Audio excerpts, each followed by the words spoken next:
Iria começar por fazer uma contextualização do tema da promoção da segurança e saúde no trabalho,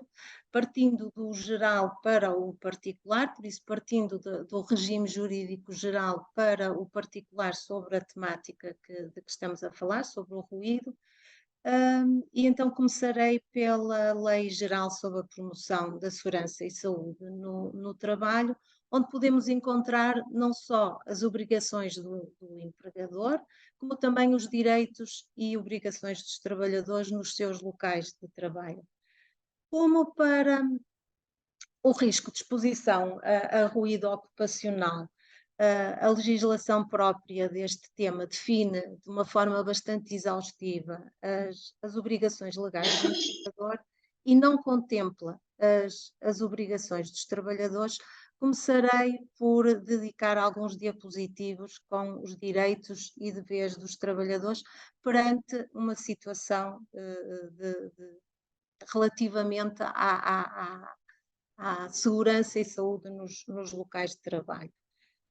Assim, no que diz respeito aos direitos dos trabalhadores, com base nos princípios gerais e no sistema de prevenção de riscos profissionais, o trabalhador tem então direito à prestação de trabalho em condições que respeitem a sua segurança e a sua saúde. Deve assegurar-se que o desenvolvimento económico promove a humanização do trabalho em condições de segurança e saúde. Esta prevenção dos riscos profissionais deve assentar, então, numa correta e permanente avaliação de riscos, baseando-se na concepção e na implementação da Estratégia Nacional para a Segurança e Saúde no Trabalho. Também a prevenção... Desculpem, isto não está a carregar. Também a prevenção dos riscos profissionais deve basear-se na determinação das substâncias, agentes ou processos que devem ser proibidos, limitados ou sujeitos à autorização, bem como a definição de valores limites de exposição dos trabalhadores a agentes químicos, físicos e biológicos, sendo que aquele de que vamos falar de forma mais pormenorizada é um agente físico, o ruído. Deve também promover ou basear-se na promoção e na vigilância da saúde do trabalhador. Esta prevenção de riscos deve ainda incrementar a investigação técnica e científica aplicada no domínio da segurança e da saúde no trabalho, que faz todo sentido falar nela numa casa como a Oldeneggen, que tem uma grande área de investigação técnica e científica, e esta temática é-nos muito cara. Deve garantir a educação, a formação e a informação para a promoção da melhoria da segurança e da saúde no trabalho. Deve garantir a sensibilização da sociedade de forma a criar uma verdadeira cultura de prevenção e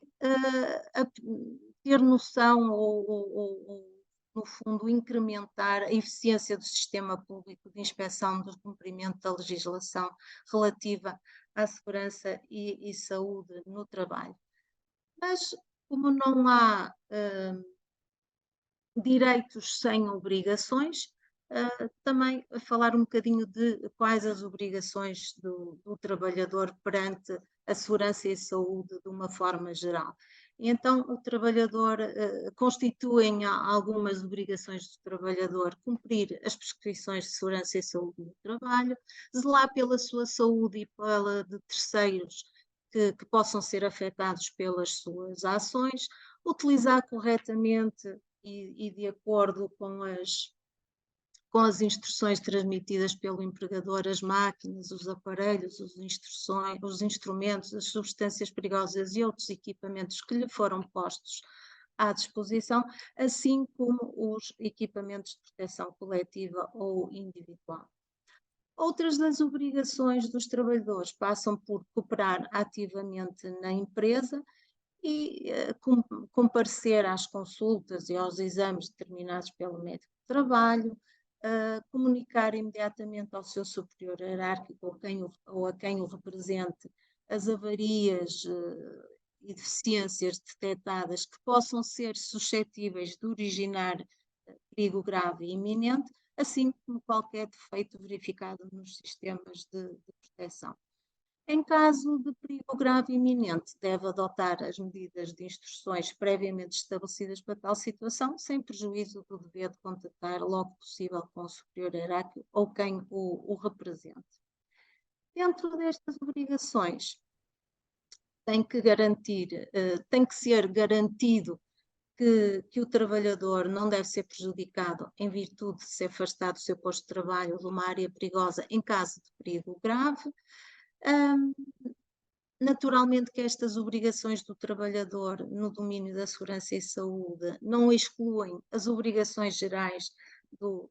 empregador, que, como disse anteriormente, irei falar delas já no contexto específico do ruído ocupacional. De modo que passarei então a fazer um breve enquadramento sobre o agente físico, o ruído, já de uma forma mais particular e encaminhar para o tema de que pretendo falar. O ruído no local de trabalho é um problema global que afeta um vasto conjunto de setores industriais, de uma forma muito geral, sendo que, em alguns setores, os trabalhadores apresentam taxas muito elevadas de problemas de audição, como é o caso da indústria extrativa, na qual, efetivamente, eu tenho desenvolvido grande parte da minha carreira profissional e que conheço bem. Por trabalharem com processos e máquinas com emissões de elevados níveis de ruído, em grande parte dos setores industriais, os trabalhadores estão bastante expostos a este fator de risco. Um pormenor de alguma importância, que os homens estão cerca de 2 vezes mais expostos ao ruído no local de trabalho do que as mulheres e são afetados por mais do dobro de problemas de audição. Isto está claro neste documento que aqui foco, mas são muitas as referências a esta situação. Os distúrbios da audição pelo ruído podem resultar de 2 formas ou em 2 estados de uma forma geral, ou uma exposição pontual a um ruído impulsivo, em que se atingem mais de 140 decibel, e depois mais à frente irei pormenorizar um bocadinho o que é isto, o que é que isto quer dizer, ou pode também ser resultante da exposição diária a sons de alta intensidade, superiores a 85 decibel, por várias horas durante um período prolongado. Calcula-se, ou há dados que provem que na União Europeia se calcula que haja cerca de 60 milhões de trabalhadores, que equivale a 30% da força de trabalho na comunidade europeia, que se encontram expostos a ruído excessivo, e quando falamos de ruído excessivo tem a ver com o valor limite de exposição que está definido, e veremos mais à frente quais os instrumentos legais que o definem. Por sua vez, a capacidade auditiva deteriora-se com a idade, na generalidade da população,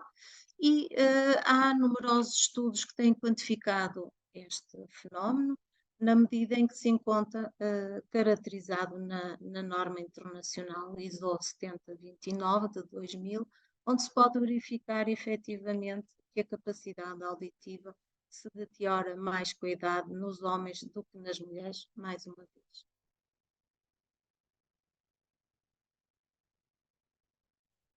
Assim,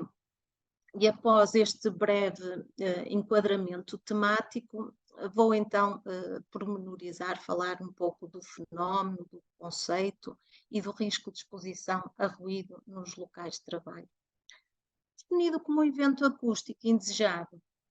o ruído é um fenómeno ambiental ao qual somos expostos mesmo antes de nascer e ao longo de toda a vida. Hoje, Atualmente, o ruído é considerado um poluente ambiental, uma espécie de resíduo gerado em conjugação com várias atividades antropogénicas. E segundo esta definição, o ruído é então qualquer som, independentemente do volume,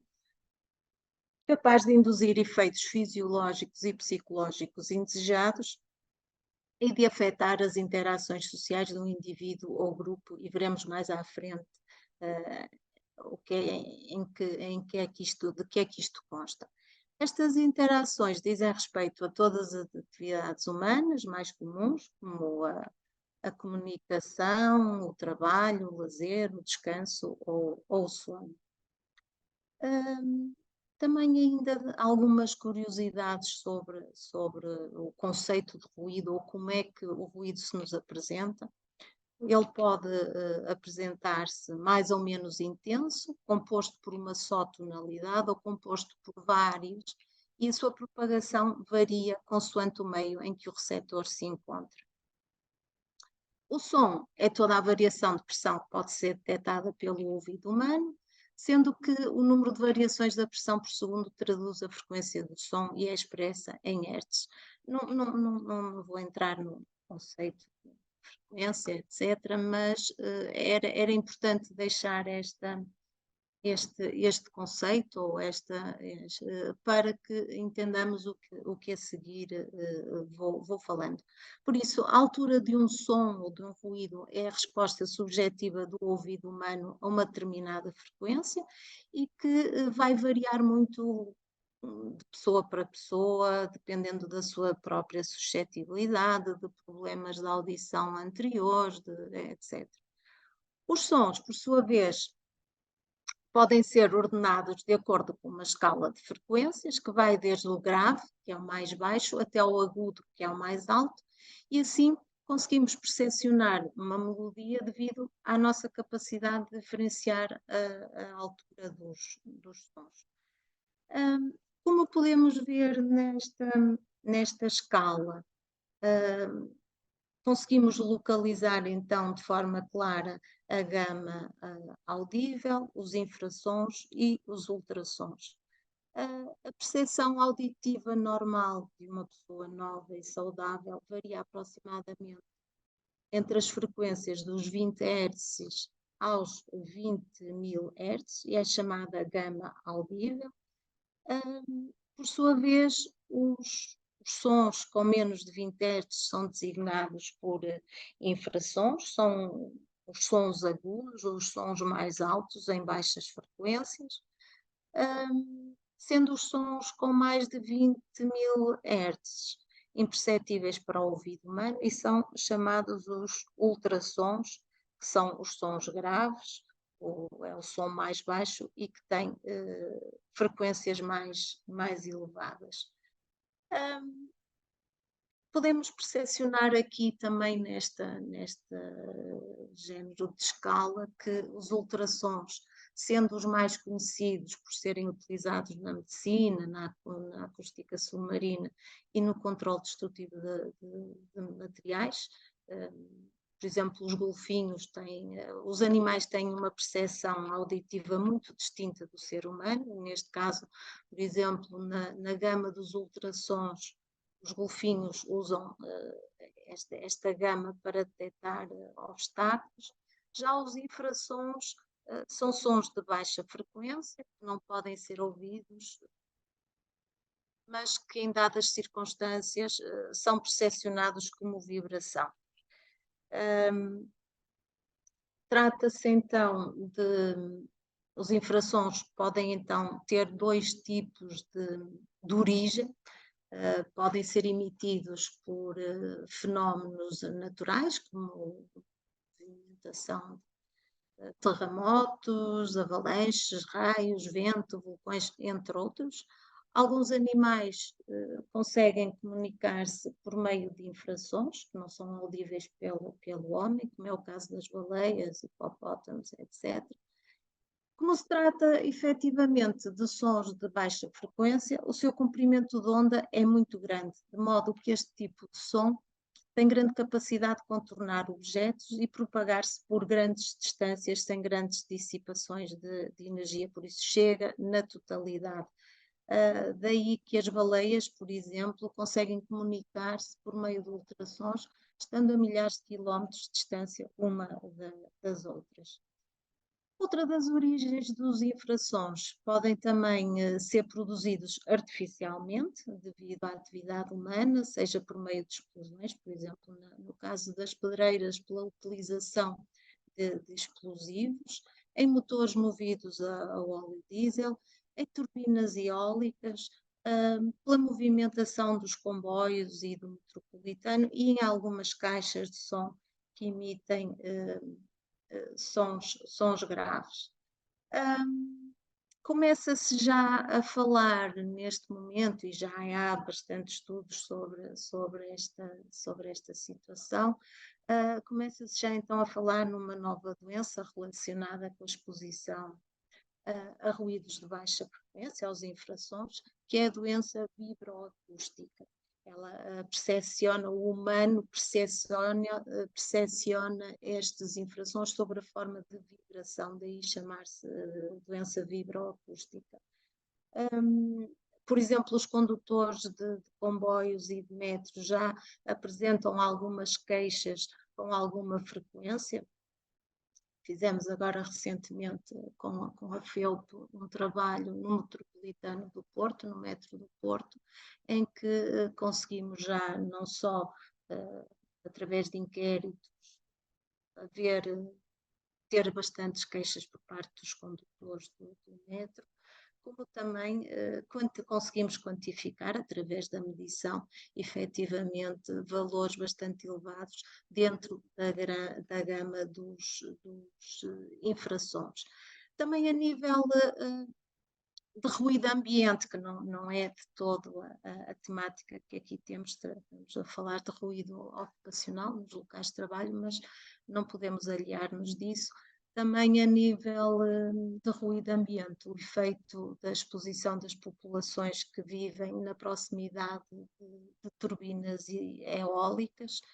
e que também há já algum levantamento de bastantes queixas e inclusivamente já trabalhos publicados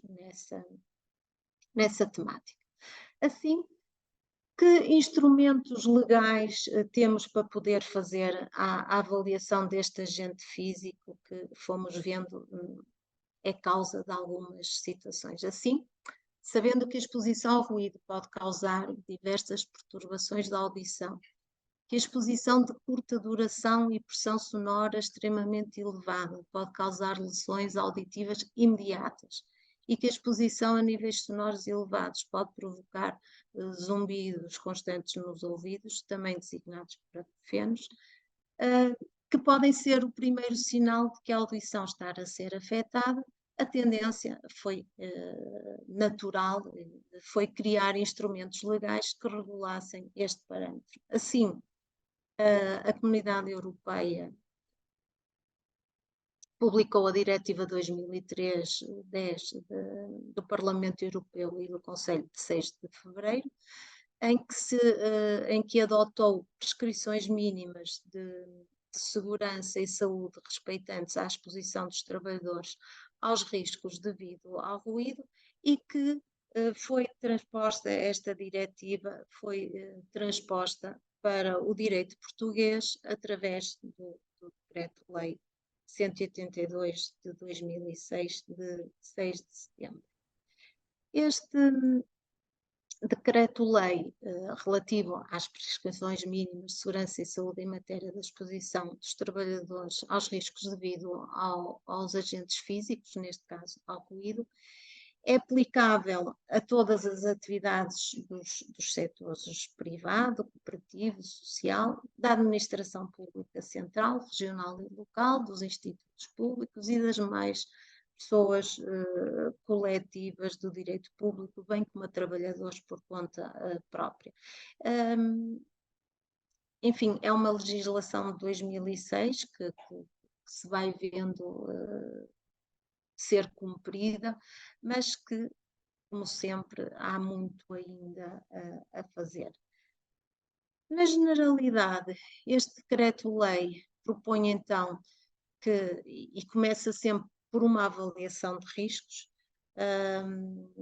propõe que se faça a adoção de medidas destinadas a prevenir ou a controlar os riscos, prevê que se transmita informação, a formação e a participação dos trabalhadores, o acompanhamento regular dos riscos e das medidas de controle e a vigilância adequada da saúde, que vai ter importância fundamental na prevenção dos riscos para a saúde, neste caso concreto, para o risco de exposição a ruído no local de trabalho. Tal como anteriormente já fui dizendo, nesta legislação dedicada ao ruído ocupacional, apresentam-se de forma bem clara as obrigações do empregador face à avaliação de riscos proposta. E tendo começado pelas obrigações dos trabalhadores e pelos direitos que os trabalhadores têm na prevenção da segurança e da saúde no trabalho, irei falar aqui um bocadinho nas obrigações do empregador, no sentido da avaliação dos riscos e concretamente do risco do agente físico ruído. Então, é obrigação do empregador que nas atividades suscetíveis de apresentar riscos de exposição ao ruído, se faça, o empregador deva avaliar e, se necessário, medir os níveis de ruído a que os seus trabalhadores se encontram expostos. Nesta avaliação devem então ser tidos em consideração os seguintes princípios, por isso, avaliar o nível, a natureza e a duração da exposição ao ruído dos trabalhadores, deve ser tido em consideração que essa avaliação deve ser feita em concordância com os valores da ação inferior e superior e os valores limite de exposição definidos por esta regulamentação, e que a avaliação deve deve ter particular atenção à possibilidade de haver trabalhadores com especial sensibilidade aos riscos profissionais a que estão expostos, seja devido à sensibilidade pessoal, seja devido à doença anterior, enfim, deve ser dada especial importância a estes trabalhadores. Continuando nas obrigações de que as entidades patronais devem fazer ao fazer a avaliação de riscos, esta deve considerar a possibilidade de interação entre o ruído de mais vibrações e as substâncias autotóxicas, eventualmente presentes nos locais de trabalho, concretizando e dando como exemplo, por exemplo, um posto de trabalho na indústria, em muitas indústrias, na fundição, na metalomecânica, na indústria extrativa, efetivamente o contexto geral é de interação entre o ruído, vibrações transmitidas pelos equipamentos, pelas máquinas, ferramentas que manipulam e muitas vezes por substâncias em suspensão, partículas e poeiras em suspensão no ar dos locais de trabalho. E está provado que, efetivamente, quando o contexto é um contexto tão complexo quanto isto, a perda auditiva induzida pelo ruído é superior quando estas condições também existem. Deve também, então, considerar as interferências que o ruído pode provocar na percepção adequada de sinais de aviso, alarme e alerta necessários à redução de risco de acidente. Esta situação tem que ser tida em conta e deve ser efetivamente trabalhada quando vamos fazer a seleção de um auricular para proteger do ruído. Não devemos fazer proteção excessiva, nem proteção deficitária, por isso devemos fazer uma seleção adequada do equipamento de proteção individual, de forma a que se permita manter esta percepção aos sinais de aviso, alarme e alerta e evitar riscos de acidentes, ao protegermos a doença profissional devido à exposição ao ruído, não aumentar o risco de acidente de trabalho. Deve também ter em conta as informações disponibilizadas pelos fabricantes dos equipamentos, nomeadamente no que respeita aos riscos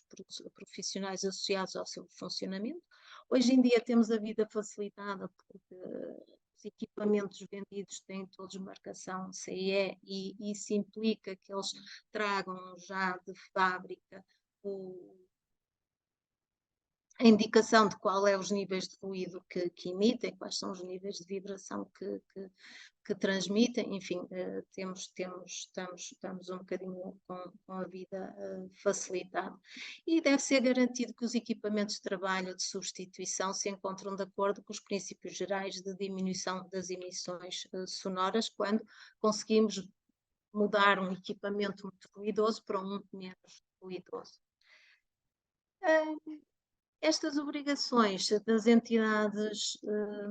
patronais alertam também para o facto de ter em consideração a possibilidade de exposição ao ruído dos trabalhadores se prolongar para além da duração máxima de um período normal de trabalho. Vamos ver mais à frente aquilo que a diretiva e a legislação prevê e tem como conceito ou como princípio de qual é o período normal de trabalho, está padronizado que seja de 8 horas. Deve também utilizar a informação resultante da vigilância médica da saúde dos trabalhadores expostos ao ruído laboral, respeitando as restrições definidas por legislação específica, daí a atenção especial a quem já traz algumas dificuldades auditivas e a importância da vigilância médica da saúde para este tipo, na generalidade dos trabalhadores, mas neste tipo de trabalhadores em especial. Deve também garantir a disponibilidade de equipamentos de proteção auditiva. Também vou passar assim muito rapidamente uns diapositivos sobre a temática, com características de atenuação adequadas às características do ruído em questão, para evitar a situação que anteriormente falei, de protegermos da doença e provocarmos acidentes de trabalho. Para além das obrigações gerais em matéria de saúde no trabalho, a entidade empregadora deve garantir uma adequada vigilância médica dos trabalhadores expostos ao ruído, com o objetivo de detectar precocemente eventuais perdas de audição e que venham mais tarde a ser diagnosticadas como uma doença profissional devido à exposição a ruído, e deve tomar medidas no sentido da preservação da sua capacidade auditiva. Assim, o empregador deve garantir a vigilância médica e audiométrica da função auditiva dos seus trabalhadores com a periodicidade definida na legislação. Esta é anual ou inferior, se o médico assim o entender, se o médico de trabalho assim o entender, para os trabalhadores que estão expostos a níveis de ruído superiores aos valores da ação superiores, isto é, valores superiores a 85 decibel-A ou 137 decibel-C, ou essa periodicidade passa a ser de 2 em 2 anos, ou inferior, mais uma vez, se o médico do trabalho assim o entender, para os trabalhadores que tenham estado expostos a níveis de ruído superiores aos valores da ação inferior, e estamos a falar de 80 decibel-A e de 136 decibel-C. Então, que parâmetros vamos medir, que valores os equipamentos que medem ruído nos fornecem, medem e que nos fornecem para ser trabalhados e posteriormente ser comparados com os valores limite de exposição. Então, esses parâmetros são o nível, e não vou entrar em pormenores, pois hoje em dia, se alguém comprar um equipamento, estes valores são lidos diretamente, depois é só uma questão de os trabalhar e adaptar às questões legais. Por isso, o parâmetro que o equipamento nos fornece é então o chamado nível sonoro contínuo equivalente e que tem como objetivo, efetivamente, analisar os efeitos dos vários tipos de ruído perante a exposição de um trabalhador, representam um nível sonoro constante, equivalente aos vários tipos de ruído durante o mesmo intervalo de tempo de exposição. Isto é, esta medição deve ser representativa do local de trabalho, por isso devemos ter cuidado a quando da medição de abranger todos os ruídos que façam parte do local de trabalho. Se o nível sonoro contínuo equivalente num determinado período de medição for obtido através de um filtro de ponderação A, e mais à frente esclarecerei um bocadinho isto, é denominado o nível sonoro contínuo equivalente ponderado A. O nível sonoro contínuo equivalente pode aplicar-se a vários intervalos de tempo pré-definidos e na legislação encontram-se algumas expressões matemáticas para calcular o efeito da exposição dos trabalhadores ao ruído em função dos tempos de exposição. E assim, com que valores é que vamos comparar este parâmetro que os equipamentos nos fornecem, que leem e nos fornecem, com que valores vamos comparar? Vamos comparar com este parâmetro, que é a exposição pessoal diária ao ruído, que não é mais do que o nível sonoro contínuo equivalente ponderado com uma curva de ponderação A, calculado para um período normal de trabalho diário de 8 horas, que abrange todos os ruídos presentes no local de trabalho e para uma semana de trabalho de 40 horas. Assim, a legislação, neste caso o Decreto-Lei 182 de 2006, prevê estes valores limite de exposição. Define dois valores da ação, um valor da ação inferior em que a exposição pessoal diária ao ruído, o LEX 8 horas, é de 80 decibel e o LC pico de 135 decibel C. Depois define também o valor da ação superior igual a 85 decibel A e 137 decibel C e um valor limite de exposição de 87 e 140 decibel C. O que é que acontece com a ultrapassagem destes valores? Quando lemos ou caracterizamos um posto de trabalho e ele se encontra abaixo dos valores da ação inferior, enfim, a legislação não prevê que se tomem medidas naquele posto de trabalho, irá sendo monitorizado, mas não há medidas imediatas a tomar. Quando se dá a ultrapassagem dos valores da ação superior, mesmo que ainda abaixo do valor limite de exposição, já há uma série de tomada de medidas dentro da empresa, obrigatoriamente terá que haver medidas, entre as quais a disponibilização aos trabalhadores que se encontram nesta situação de protetores auditivos, enfim, uma série de outras medidas que serão tomadas em função da ultrapassagem do valor da ação superior. Quando estamos perante postos de trabalho em que se dá a ultrapassagem do valor limite de exposição de 87 decibel A, então aí o tipo de medidas a tomar por parte da entidade patronal, para além de serem imediatas, são muito mais, uma série grande de outras medidas, entre as quais deixamos de disponibilizar e passa a ser obrigatória a utilização de equipamentos de proteção individual. E assim, isto leva-nos a falar um bocadinho sobre que equipamentos é que o mercado nos apresenta para fazer a medição deste parâmetro. Por isso, seleção do equipamento para avaliação de ruído. As medições devem ser realizadas utilizando dois destes equipamentos. que terão que cumprir com requisitos legais e meteorológicos, de meteorologia legal, que a legislação prevê. Por isso, podemos utilizar dosímetros, que são utilizados pelo trabalhador cuja exposição ao ruído se está a avaliar, e que mede, entre outros parâmetros, a dose de ruído a que o trabalhador está exposto e que depois devemos de transcrever para um parâmetro LEX 8 horas, ponderando o tempo de exposição às 8 horas, ou então utilizar um sonómetro que é colocado num determinado número de posições ou sendo segurado manualmente enquanto se segue um trabalhador que tenha alguma mobilidade. Alguns tipos e modelos de equipamento de medição, estes são sonómetros.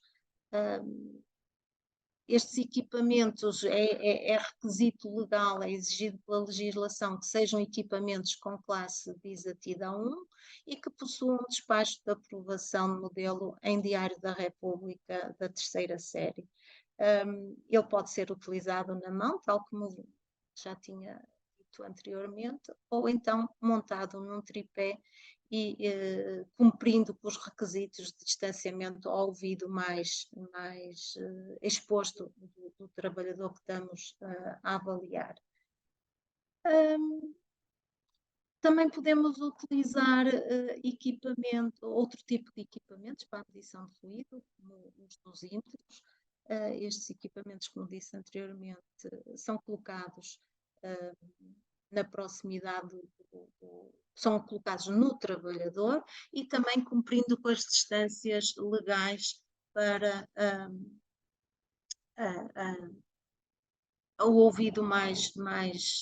exposto do trabalhador que estamos a avaliar. Estes equipamentos, também por legislação, deverão cumprir com classe de exatidão 1 ou 2, sendo que a grande maioria dos dosímetros que se encontram no mercado ainda só têm classe de exatidão 2 e também têm que possuir despacho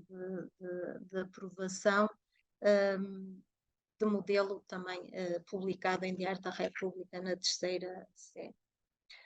As grandes diferenças entre um dosímetro e um sonómetro têm a ver precisamente com a classe de exatidão e com o tipo e características próprias dos locais de trabalho que se pretende avaliar. Um sonómetro é sempre classe 1, classe de exatidão, que quer dizer que as medidas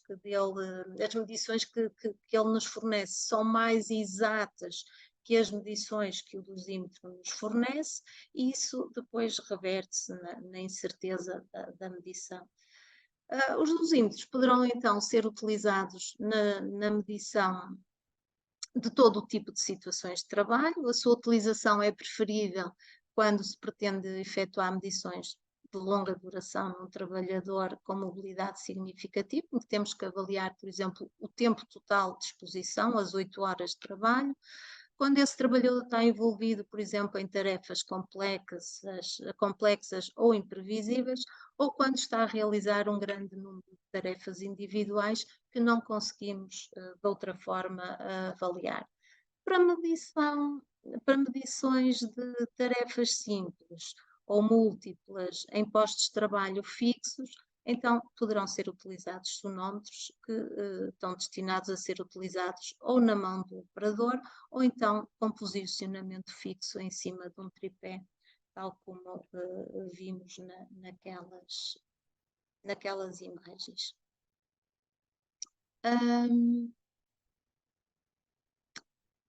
Para que um equipamento, um aparelho de medição de ruído se comporte como o ouvido humano, são então utilizados filtros de ponderação. Fui falando neles quando falamos dos decibel-A, mas são características intrínsecas dos equipamentos, por isso não é uma preocupação que nós tenhamos que ter, porque quando compramos um equipamento cumprindo com aqueles requisitos, tendo modelo aprovado, estas curvas de ponderação fazem parte deles e depois é só uma questão de programarmos e tirarmos os valores já com o tipo de ponderação que pretendemos. Por isso, existem vários filtros normalizados que respondem de forma não linear às diferentes frequências, que são designados filtros de ponderação, seja A, B, C ou D. O filtro mais importante a nível do ruído industrial ou ruído ocupacional é o filtro de ponderação A, pois traduz a resposta do ouvido humano. Os valores das medições feitas através da malha A são seguidos pela designação decibel A. Agora, passando um bocadinho em revista algumas das consequências da exposição ao ruído, começava só por relembrar a fisiologia da audição. Como vemos aqui na imagem, o ouvido divide-se em 3 partes: ouvido externo, médio e interno. A onda sonora entra pelo pavilhão auditivo, vai sofrendo aqui algumas passagens de vibração mecânica e por fim entra no nervo acústico sob a forma de fibras nervosas e chega ao cérebro, onde nos dá informação sobre o ruído que estamos a ouvir. O aparelho auditivo, então, dividido nestas 3 partes, em que o ouvido externo e médio estão associados à recepção do som e transformação da energia acústica em energia mecânica, já o ouvido interno transforma essa energia em impulsos nervosos que representarão os fenómenos acústicos. A perda da audição, então, resulta da deficiência ao nível do ouvido interno, mais especificamente na cóclea, sendo que a cóclea é uma estrutura receptora de sons, que no seu interior tem um órgão designado por órgão de corte, e este órgão é constituído por células filiadas, que são as verdadeiras responsáveis pela audição. Alguns efeitos do ruído no aparelho auditivo, no sistema auditivo. Então, dizer-vos que a perda da audição resulta, assim, da destruição dessas células ciliadas, e com o desenvolvimento da degeneração é destruído também o próprio órgão de corte. As perdas da audição são essencialmente fruto da frequência e da intensidade do ruído, sendo mais evidentes para sons puros e para frequências elevadas. Assim, como cronologia do processo de perda da audição, a primeira fase desta perda da audição traduz-se em fadiga auditiva, também definida como perda auditiva temporária e que é reversível. Fruto da exposição excessiva ao ruído, advém a perda auditiva permanente e não reversível. A perda auditiva afeta normalmente primeiro as altas frequências, a partir dos 3.000, 4.000 ou 6.000 Hz, passando posteriormente a afetar as baixas na gama dos 500, 1.000 ou 2.000 Hz. A audição diminui também fruto do envelhecimento do sistema auditivo, também, fenómeno designado por presbiacúsia. Enfim, é inevitável esta diminuição da audição fruto do envelhecimento e da idade do nosso trabalhador. São também vários os efeitos fisiológicos e psicológicos devidos à exposição continuada a ruído, como a irritabilidade, a ansiedade, a dificuldade de concentração. Quando mesmo por lazer estamos expostos numa festa, um bar, a música muito elevada, estes são alguns dos sintomas com que ficamos horas depois. Por isso, em termos de local de trabalho, a exposição é normalmente bem pior. Estes estados dependem da natureza do ruído e condições pontuais, como horas de sono. Naturalmente, que se estivermos em déficit, estes sintomas serão todos muito mais amplificados. A nível psicológico, a reação pode ser mais ou menos evidente, dependendo de fatores individuais, como a sensibilidade individual ao ruído que temos vindo a falar, da existência de doença pré-anterior, enfim. Mesmo o ruído abaixo dos valores da ação e valor de limite que vimos anteriormente pode aumentar o risco de acidente e perda auditiva. Há mais efeitos do ruído, de exposição ao ruído e que não se limitam a danos na audição, podendo induzir também um aumento de fadiga e de stress, perturbações do sono e até problemas cardiovasculares que podem ser acompanhados por zumbidos nos ouvidos, os acoufenos de que já falamos logo no início. No local de trabalho, um dos efeitos com maior potencial negativo ao nível do ruído reside no facto de este se sobrepor aos avisos sonoros e prejudicar a comunicação, potenciando também o risco de acidente de trabalho, fomos falando e como está estudado e publicado. Pode também ocorrer perda temporária da audição após a exposição ao ruído, que pode ter uma recuperação progressiva a partir do momento em que cessa essa exposição, a recuperação que pode ser total, quando os tempos de descanso são suficientes. Por outro lado, pode-se verificar a perda permanente da audição, que é uma das consequências mais graves da exposição ao ruído, decorrente de um processo continuado de exposição a níveis de ruído e tempos de exposição que ultrapassam os limites, sendo que o limite preconizado é das 8 horas, a que o organismo é capaz de resistir sem causar danos significativos a todo o sistema auditivo. Em contexto laboral, os trabalhadores com deficiência auditiva necessitam de um sinal de ruído até 25 decibel acima do sinal necessário aos ouvintes normais para detectar, reconhecer e localizar sons de alerta. Devido às características dos sinais de alerta presentes na indústria e na necessidade de usar proteção auditiva, os trabalhadores com deficiência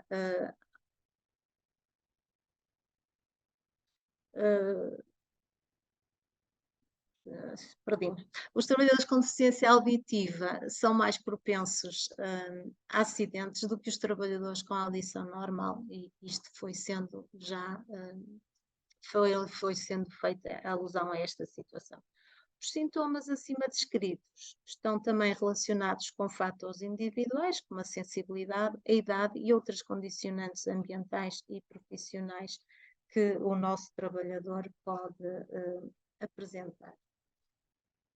Assim, e função de todos estes alertas, dar um lamiré sobre as doenças profissionais e o ruído, ou a doença profissional, surdez profissional, que é considerada doença profissional. Em Portugal, o número de trabalhadores identificados com doenças profissionais é bastante elevado, sendo a surdez profissional uma das doenças profissionais mais frequentes, embora nem sempre fácil de diagnosticar. Durante várias décadas, efetivamente, a surdez profissional encabeçou o top das doenças profissionais. Não sei se bom sinal, se não, mas neste momento essa lista de doenças profissionais, ou esse top das doenças profissionais, é encabeçado pelas lesões musculoesqueléticas devidas ao trabalho. A surdez profissional perdeu um bocadinho esse top, mas continua a haver efetivamente muita identificação de doença profissional ligada à exposição ao ruído. A dificuldade no diagnóstico prende-se muitas vezes com a falta de provas que comprovem a exposição do trabalhador a nível de ruído elevado no trabalho e que a sua surdez possa ser devida a outros tipos de ruído não originados pelo trabalho,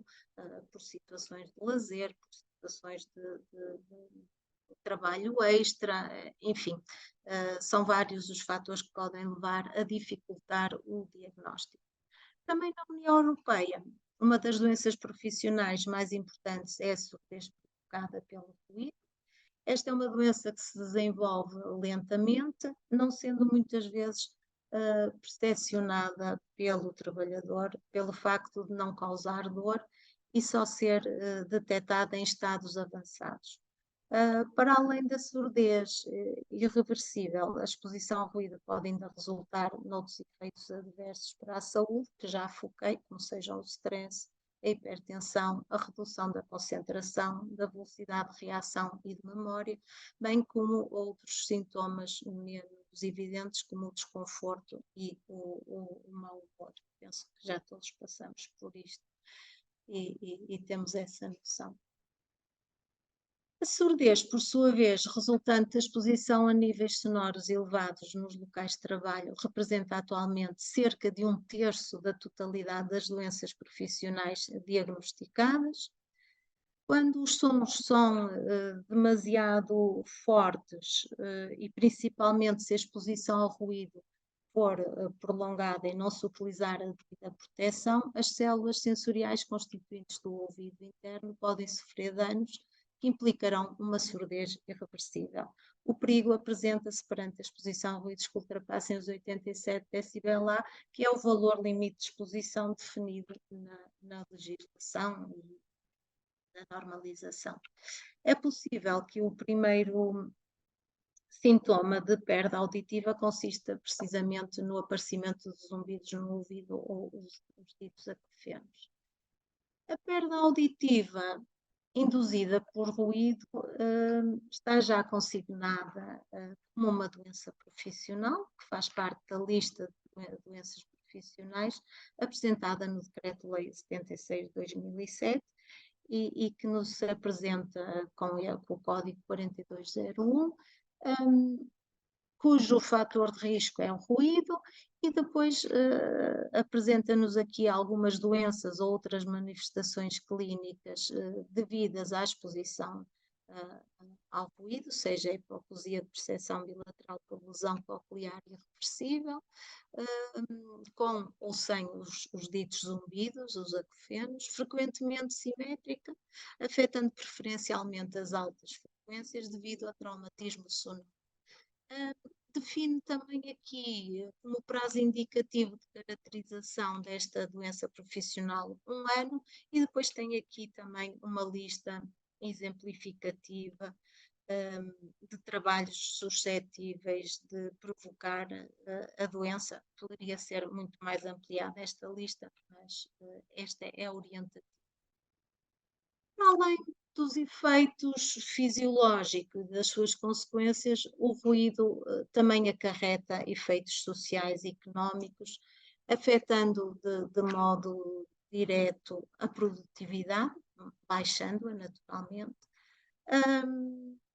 afetando ou implicando a ocorrência de acidentes, aumentando-os,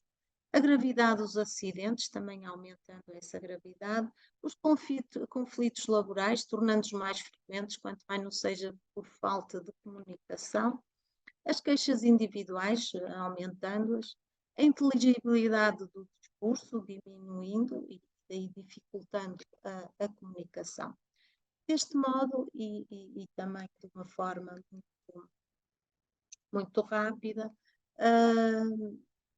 falar de algumas medidas de minimização do ruído que podem ser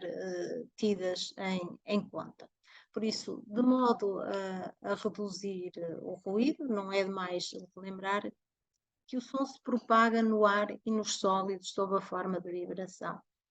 e que a maior parte das fontes sonoras produzem simultaneamente ruído aéreo e ruído transmitido por vibração de sólidos. Por isso, as medidas a adotar e a sua viabilidade técnica de redução do ruído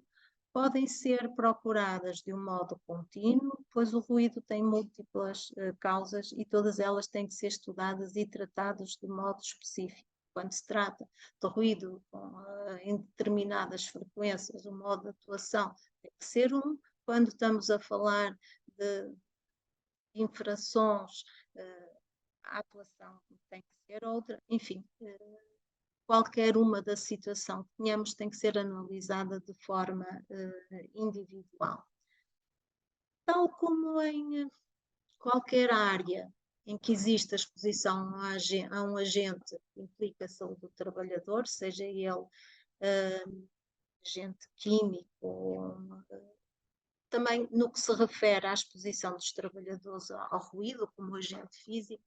a participação dos trabalhadores na discussão das medidas de controle e de minimização do ruído é importante, não apenas por razões de natureza democrática, mas também porque eles podem desempenhar um papel determinante na identificação dos problemas que os afetam diretamente e, consequentemente, nas soluções para as suas atividades diárias. Isto é, se antes de comprarmos os equipamentos de proteção individual, conversarmos com os trabalhadores, tivermos em conta as suas sensibilidades individuais, as suas limitações, com certeza conseguiremos fazer uma escolha muito mais adequada do equipamento de proteção individual, não só tendo em conta as medições que foram feitas, como também algumas das limitações dos trabalhadores quando, por exemplo, têm que conjugar equipamentos de proteção individual que para proteção de ruído, mas também outros, como seja máscaras para proteção de poeiras, ou seja capacete para proteção da cabeça, entre outros equipamentos de proteção individual. Assim, a hierarquia aplicada às medidas de minimização e de controle de ruído passa sempre por se iniciar este processo com medidas organizacionais, seguindo-se as construtivas ou de engenharia, e, por fim, a proteção individual com equipamentos de proteção individual. As medidas organizacionais passarão essencialmente por controlos administrativos, rotatividade, como sejam rotatividade dos trabalhadores nos postos de trabalho, redução do tempo de exposição nos postos de trabalho com níveis sonoros mais elevados, entre outras.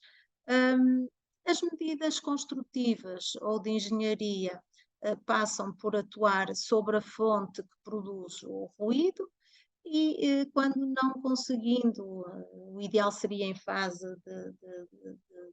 layout, mas não conseguindo atuar sobre as vias de propagação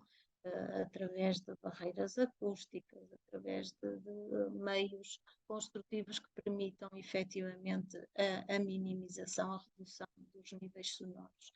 Por fim, a proteção individual, isto é, vamos atuar não sobre a fonte, mas sobre o receptor dos ruídos. Apresento aqui de uma forma pouco exaustiva algumas das medidas de redução da exposição ao ruído que o empregador deve assegurar nos postos de trabalho e que fazem parte da legislação sobre este agente físico, fazem parte do Decreto-Lei 182 de 2006. Começa por medidas, então, organizacionais, rotatividade dos postos de trabalho, escolha de equipamentos ergonomicamente bem concebidos e que produzam o mínimo de ruído, pela concepção, disposição e organização dos postos e dos locais de trabalho, a passagem da informação e da formação dos trabalhadores para a utilização correta e segura do equipamento, bem como dos equipamentos de proteção individual quando são necessários. Algumas medidas técnicas e já das medidas construtivas ou de engenharia, como sejam barreiras acústicas, encapsulamento da fonte sonora, revestimento com materiais de absorção sonora, amortecimento e isolamento das fontes. Também a manutenção dos equipamentos de trabalho é essencial para que eles se mantenham a emitir níveis sonoros tal como estão preconizados na sua marcação CE, deixando de se fazer manutenção, a tendência é para que se desalinhem alguns desses acessórios de equipamentos e que o ruído passe a ser bastante mais elevado. Também horários de trabalho adequados, incluindo períodos de descanso, quando é possível, muitas vezes no trabalho real há alguma dificuldade em não só fazer a rotatividade dos postos de trabalho, como em adequar horários em locais de trabalho com exposição a ruído. Muitas vezes, em relação à rotatividade, pequenas e médias empresas, só temos um trabalhador que é responsável por aquele equipamento, porque só ele é que teve formação, por isso não podemos rodar entre eles. Muitas vezes, em termos de horários de trabalho adequados, para desenvolver, para que o processo produtivo se mantenha, temos que trabalhar as 8 horas necessariamente com aquele equipamento que é o mais ruidoso. Enfim, a aplicação destas medidas à realidade nem sempre é fácil. Também a sinalização de acordo com a legislação, de forma a que os locais de trabalho onde os trabalhadores possam estar expostos a níveis de ruído acima do valor da ação superior de 85 decibel é obrigatória sinalizar esses locais, de forma a que todos os outros trabalhadores que não tenham que necessariamente estar naquele local possam estar prevenidos da existência desses locais através da sinalização. Por fim, e esgotadas todas as outras medidas de redução e eliminação de ruído, tomamos mão dos equipamentos de proteção individual.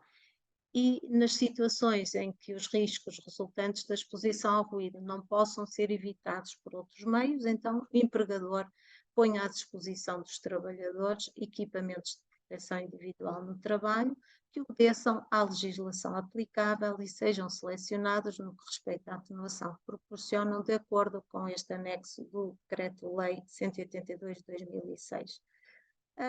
Vimos anteriormente que função da medição feita no local de trabalho e função da ultrapassagem de valores da ação superior ou ultrapassagem de valores limite de exposição, o empregador terá só que tomar como medida pôr à disposição EPIs ou obrigar mesmo a usar EPIs quando se dá a ultrapassagem dos valores de limite de exposição. Também temos a vida facilitada no que se refere à seleção de equipamentos de proteção individual, como meios de proteção auditiva. Estes dispositivos de proteção contra o ruído são equipamentos de proteção individual que, face às suas características em matéria de atenuação acústica, reduzem os efeitos nocivos provocados pelo ruído na audição, de modo a evitar a sua deterioração. Esta norma europeia que fala sobre os protetores auditivos, em que nos dá recomendações relativas à sua seleção, utilização e manutenção, cuja versão portuguesa é de 2006, entretanto houve uma atualização em 2016, efetivamente é um documento de trabalho interessante e de grande apoio para fazer a seleção adequada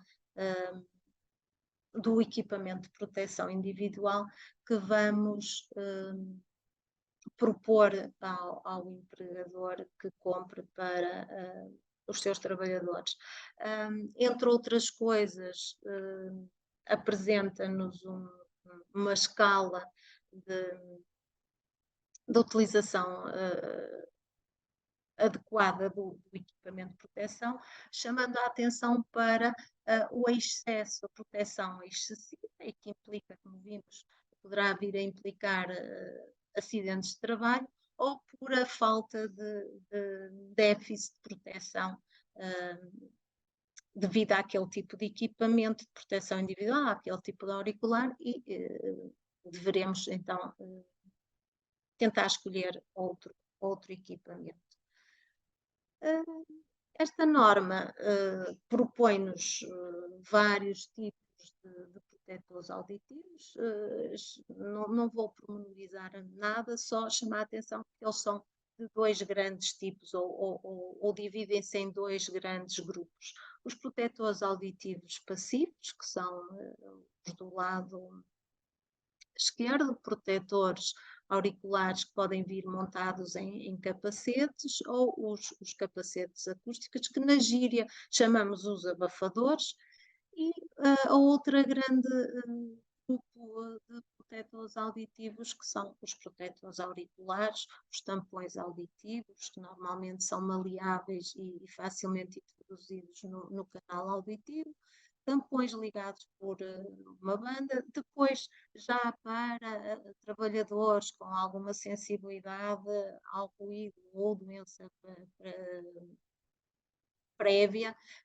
tampões feitos por medida ou tampões auditivos pré-moldados.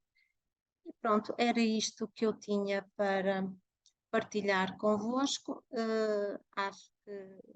como andei depressa, temos aqui ainda algum tempo para questões, e eu vou parar então e ver aqui algumas questões no chat,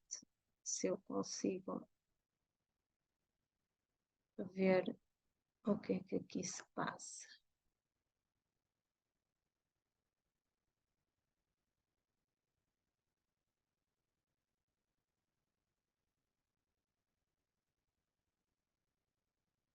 Alguma questão que aqui esteja, eu posso responder, ou então, se alguém pretender. Há aqui uma pergunta se ia ser dada alguma referência ao ruído no espaço público, motivado por sinos de igrejas, novas urbanizações a surgir em áreas consolidadas e que então provocarão maior intensidade por via da circulação de novos automóveis. Como foquei quando falei das eólicas, isto já é uma questão que ultrapassa esta área do ruído.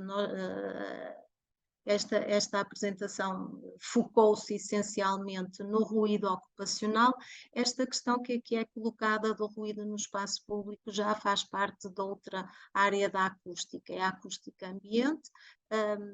Está baseada noutro tipo de legislação, tem outros requisitos, mesmo os próprios equipamentos estão preconizados que leiam os parâmetros com outro formato, e naturalmente que não foi abrangida nesta apresentação esta área do ruído ambiente. Aqui estamos a trabalhar em ruído ocupacional. Não sei se há mais alguma questão que eu possa responder. Aqui outra. No caso de trabalhadores com um segundo trabalho noutra empresa, que pode ou não contribuir para agravar os efeitos da surdez no trabalhador, que ações deverá a empresa empreender? Existe alguma obrigatoriedade, alguma ação recomendável? Obrigado. É assim, o trabalhador, quando entra numa empresa, deve fazer exames na entrada, e deve ir fazendo exames periódicos com a periodicidade que vimos, focada pela legislação. E quando muda de trabalho, deve-se fazer acompanhar desses registros. Só assim é que a empresa, ou as duas empresas, neste caso, é que poderão ter conhecimento de qual é passado do trabalhador ou qual é o presente do trabalhador, função do ruído a que está exposto num ou noutra empresa. Em relação à obrigatoriedade, é só que os registros têm que ser guardados durante um tempo que a legislação determina e que devem acompanhar o trabalhador. Só isso, e pronto, o trabalhador deve dar conhecimento ao médico do trabalho num e noutro local do seu trabalho extra. Pelo menos era senso comum que assim o fizesse, ou era de bom senso que assim o fizesse. Não sei se é essa a forma de atuar, mas era de bom tom que isso acontecesse. Pronto, eu não sei se há mais alguma questão que queiram colocar. Ora, está aqui mais uma questão. Edifícios empresariais e escolas localizadas junto a autoestradas ou perto de viadutos, como se resolvem situações em que o ruído é perturbador durante todo o dia. Pronto, isto seria outra palestra, necessariamente. Isto, mais uma vez, é como a questão que já tinha sido colocada mais acima, em que trata-se de ruído ambiente. Os requisitos são completamente distintos daqui estamos a falar. A legislação é também distinta do que aqui falamos, tem requisitos próprios, tem legislação própria, quer em termos de valores limite a não ultrapassar, função do tipo de zona, e as zonas estão classificadas em PDM, zonas sensíveis, como seja zonas na periferia de hospitais, zonas na periferia de universidades, depois as zonas mistas em que podem misturar tudo isto e as chamadas zonas industriais que têm um grau de exigência naturalmente inferior, mas são valores limite muito, muito claros e que nada têm a ver com esta área de que falamos. Relativamente aqui a outra questão que foi colocada agora, tem a ver com qual a periodicidade de verificação do sonómetro e do dosímetro e qual a periodicidade de calibração destes equipamentos. É assim, em termos de verificação, quer do sonómetro, quer do dosímetro, trata-se de um processo de metrologia legal. Por isso, todos os anos é anual esta verificação, este certificado de verificação que temos que ter para os nossos equipamentos é anual. Relativamente à periodicidade de calibração, ela pode ir até 2 anos, nunca superior a isso. No entanto, a verificação não só a calibração